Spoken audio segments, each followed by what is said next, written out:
we also have to ask the question, why is this happening, bro? Why is this happening? And we know the answer. So, our government is going into the fourth week of shutdowns. People are not getting their paychecks, and now we are hearing people aren't going to get their SNAP benefits in November. So, our country will literally be starving people just in time for Thanksgiving. And based on the Trump administration's reaction to the No Kings protests over the weekend, the Republican-led government, who have completely abdicated their responsibilities in Congress, would seemingly be fine with a king, since that is exactly how our government is currently functioning, with one man making every single call, including currently leveling the White House to build himself a ballroom. So to talk about what the opposition is doing and thinking at this moment, today we're going to have a quick conversation with Democratic Minority Leader Hakeem Jeffries, someone who in all transparency I have been critical of, but who I think is really holding the line for Americans and the importance of American healthcare protections as we deal with the high stakes of the government shutdown right now. So welcome, Leader Jeffries. Thank you so much for coming. Great to be with you. Listen, first off the top, I just want to say I was really sorry to hear that there were recent death threats made against your life. And I'm very relieved that they have the man in custody who was making them, who I should tell people was a pardoned January 6er. And listen, politics should not be a violent career, but in this version of America, it is sadly and increasingly so. And I really hope that in the future, we can find our way back to a place where that is not the case. Well, I think that's exactly right. Political violence is unacceptable in any way, shape, or form. And unfortunately, in this very turbulent moment in the country, we've seen increasing threats directed at people who serve. It's part of the reality now of service. But, we're not going to bend. We're not going to break. We're going to continue to stand up and show up and speak up for what we believe to be is right. Yeah, and that's exactly why we're having you here today. So let's talk about this shutdown, because every day we are told that this is a Democratic shutdown. And I keep reminding people that it is not possible to be a Democratic shutdown because the Republicans control the House, they control the Senate, they control the presidency, and arguably they control the Supreme Court. So if anyone is to blame for this shutdown, it is certainly not the minority party, who have very little power in the federal government. However, because of the filibuster, the Republicans do need a certain amount of Democratic Senate votes to pass their continued resolution and reopen the government. And so the Democrats have been using their very limited leverage to insist that the Republicans extend the tax subsidies for the ACA that are set to expire in December, making our affordable healthcare completely unaffordable, right? This is genuinely life and death for so many Americans and for people across the nation. So tell me where we stand right now. Yeah, this is exactly right, that this is a matter of life or death for millions of people across the country. And this is all unfolding in the face of what we believe to be a Republican healthcare crisis that is devastating folks across communities throughout America. Now, if we just reflect upon what has happened this year, Donald Trump promised in late January to love and cherish Medicaid. And then Republicans turned around and enacted $1 trillion cut to Medicaid, the largest cut to Medicaid in American history. And more than 14 million Americans are going to lose their coverage as a result of that. Because of what Republicans did in their one big ugly bill, hospitals, nursing homes, and community-based health centers are closing all across the country, including in many parts of rural America, because of Republican policies. Now, Medicare may also confront a $536 billion cut, which will be the largest cut to Medicare in American history if Congress doesn't act by the end of this year, because of a trigger put into place in their one big ugly bill. And now on top of all of that, Republicans are refusing to extend the Affordable Care Act tax credits, which is going to result in tens of millions of people seeing their premiums and copays and deductibles increase by thousands of dollars per month in many instances. This is a matter of life and death. People are going to be unable to afford to go see a doctor if they get sick, their children get sick, their families get sick, which is why as Democrats, we've drawn this line in the sand and said we need urgent action and we need it now. Yeah, well, I think this is the thing that people need to understand. This is not just cuts to Medicaid, because those cuts to Medicaid will extend to Medicare. It's going to affect the premiums for the ACA. If your rural hospital closes, where are you going to go? You're going to drive to an urban hospital, which makes your urban hospital more expensive, more longer wait times. The doctors are going to be overwhelmed. It is going to affect and be like a domino effect on everyone in this country. And I think the thing is that people need to understand that the Republicans are saying they will not negotiate with you while the government is out of session. And the Democrats are saying, well, we're not going back into session without concessions on healthcare, because no matter what the Speaker of the House says, Republicans aren't even in DC to negotiate. They're on like their third week of vacation. So they're not even there to actually have these good faith discussions that they are suggesting you guys are refusing to have. That's absolutely correct. Think about this. Republicans have now canceled votes for 4 weeks in a row. These people ran out of town. They're nowhere to be found. And they're on vacation, literally. They're not conducting town hall meetings in their districts. They're not meeting with their constituents or visiting patients or hospitals or nursing homes or home care workers or others who are being devastated by the crisis that they've created. They're hiding, and they refuse to come back to Washington, D.C., because they'd rather keep the government closed than actually provide affordable health care to the American people. It's as plain as day. And our position, from the very beginning has been clear. Look, we want to find a bipartisan path toward enacting a spending agreement that actually makes life better for the American people, as opposed to what was done with all Republican votes in their one big ugly bill, which was to hurt everyday Americans in order to benefit their billionaire donors with Yeah. massive permanent tax breaks. But we have been consistently clear, and we started to make this clear as soon as we came back into session in early September, that we will not support a partisan Republican spending bill that continues to gut the health care of the American people. Which That was was very our position. appropriate. That was very appropriate, because in August, if you come back in September, in August, the Republicans had no problem extending the Trump era tax cuts for the billionaires of America. And That's right. yet those expired on the exact same day that the ACA subsidies expired, December 31st. And in August, they were like, oh, we got to get this done. Roll up our sleeves, make sure those billionaires get their tax cuts. And you guys were like, yo, we also need to extend the ACA. Yeah. And they were like, we'll get to that. We'll get to that. And now the government's closed. And I have to ask you, like, why, with the track record of this administration, could the Democrats ever trust them to negotiate in bad faith? If, say, the Democrats did vote to open the government without a deal for healthcare in place, what would stop them from reneging? These are the same people, as you said, who cut almost $900 billion from Medicaid, voted to repeal the ACA over 70 times before, extended these Trump tax cuts. They don't care about America's health. They cut CDC funding. They cut FDA funding, food inspections, water inspections, cancer research, child cancer research. And then they put someone like RFK Jr. in charge of our health. So now apparently autism comes from, I don't know what, circumcision and Tylenol, right? So we have to be really honest with ourselves. You need to get what you need before you can give them what they want, just to protect the American people. That's exactly been our position.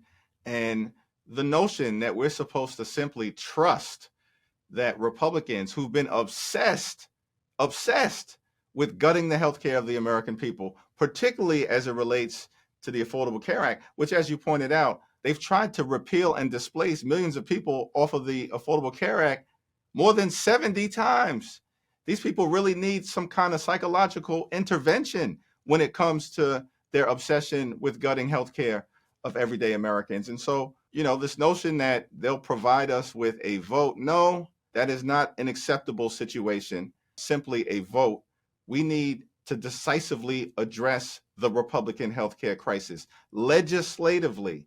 And, the notion that we should just go along to get along on healthcare. And by the way, as it relates to the high cost of living in the United States of America, when this guy at 1600 Pennsylvania Avenue promised on day one that costs would go down. Costs ain't going down. Costs are going up. Inflation going up. Electricity bills through the roof. Housing costs high. Grocery costs high. And now they want to jam people up with thousands and thousands of dollars of additional healthcare premium increases. And so I'm thankful that not only House Democrats, but of course, partnering with our Senate Democratic colleagues led by Leader Schumer, they've now held the line multiple times, voted down the partisan Republican spending bill 11 different times. John Thune continues to try to do the same thing and expect different results. We're not bending and we're not breaking. This is legislative insanity that Yeah. they're engaged in. Meanwhile, with the House out on vacation and Donald Trump having spent more time on the golf course during this 21-day government shutdown than he has in talking to Democrats on Capitol Hill to get the government reopened and the healthcare crisis addressed. Well, do you know who he is talking to on the golf course, though? I watched a video with him and his granddaughter the other day. They were driving on the golf course in their golf cart, and he was waving at everyone, and his granddaughter was sitting beside him, and he said, "I'm lowering your taxes. You're going to have lower taxes." And everyone was like, "Woo!" And his granddaughter was sitting beside him, and she goes, "That is so cool, Granddad." And I thought, this is the most disgusting, out of touch thing I've ever seen.